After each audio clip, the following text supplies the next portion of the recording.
Insperity presents the Small Business Advocate Show with Jim Blasingame, brought to you by FedEx, CareerBuilder.com, and Palo Alto Software. This is a copyrighted production of Small Business Network, Inc., all rights reserved.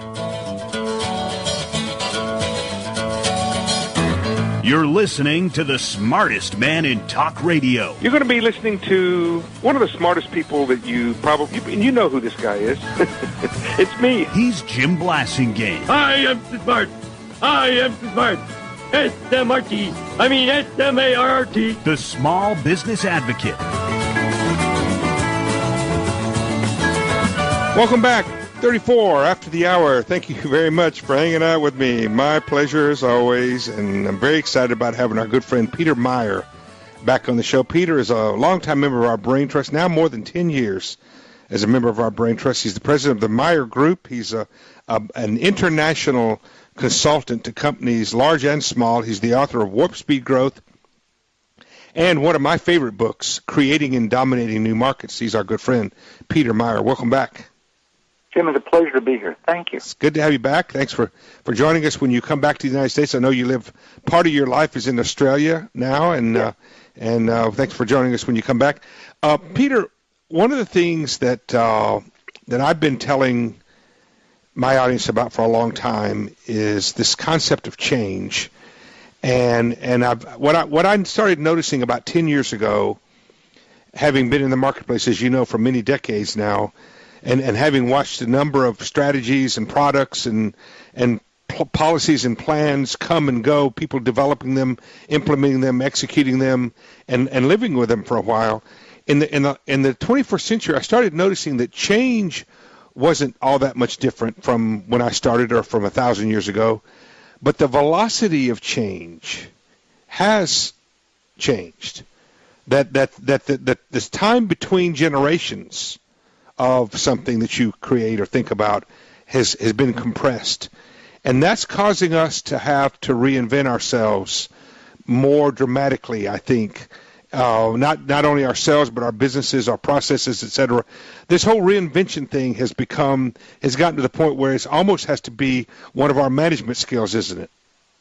I think it definitely is one of our management skills. But it wasn't. When you and I started, you're a lot younger than me. But when you and I started years ago, it wasn't so much like this, was it? Well, with your ancient wisdom and my beginning skills, I can tell you that I think the pace may have changed, but the requirement has not. I think that when you and I started, we still needed to reinvent ourselves and our business. And if I look at how you were 10 years ago when we first started chatting, I look at how your business was before then, you invented something new, didn't you? Mm-hmm. And you started from within, from yourself, didn't you? Yep, like sheet of paper. And when you run sheet of paper, and this is a famous story now, but I think that is an example of that kind of reinvention dating decades ago. I think the need has not changed. I think our skills have to be better now. Yeah. In order to do what you're talking about. Because the time between generations is compressed, right? The time between our requirement as we begin to think it and our requirement as it rolls out is very compressed. And that causes generations to happen more quickly. That's right. It's our desire that creates this faster pace, and it's a good thing. Well, our desire, but we also have new tools. We do. That are the new tools are not making new rules, but they are adjusting the rules. They're altering the rules, aren't they? They're letting us build better versions of the same rules, don't they? Yeah. And I keep on bringing it back to we're doing this. But reinventing is something we do to and for ourselves. It's not something that our market does to and for us or our competitors do. Mm-hmm. We do this for ourselves, and this is a good thing. You're right. I mean, it's something we are doing to ourselves, but at the same time, it becomes when I do it and you do it and another person does it, it takes on a life of its own. And so I think, this thing about reinventing yourself, you're right. I mean, I've reinvented myself many times in my career. Yeah. But But I just remember that the first time I did it, it lasted for a while. The second time I did it, it lasted for a while. But now, it's almost like you have to reinvent yourself, your product line, your marketing strategy, your customer base. It's almost like you have to do some element of reinvention, not just every year, but all the time. And I wonder if Moore's Law is contributing to this. Moore's Law may be an example of it. And yes, you're right. It has to happen all the time, and I don't think it happens once a year or once a month. I think the only way it happens correctly is when we do it as an ongoing daily practice. And when it's called for by our customers, I think that's another thing that would happen. And by the way, Moore's Law, folks, was I've forgotten the guy's name. You probably remember Gordon Moore. Yeah. Gordon Moore, right? With Intuit, right? Yes.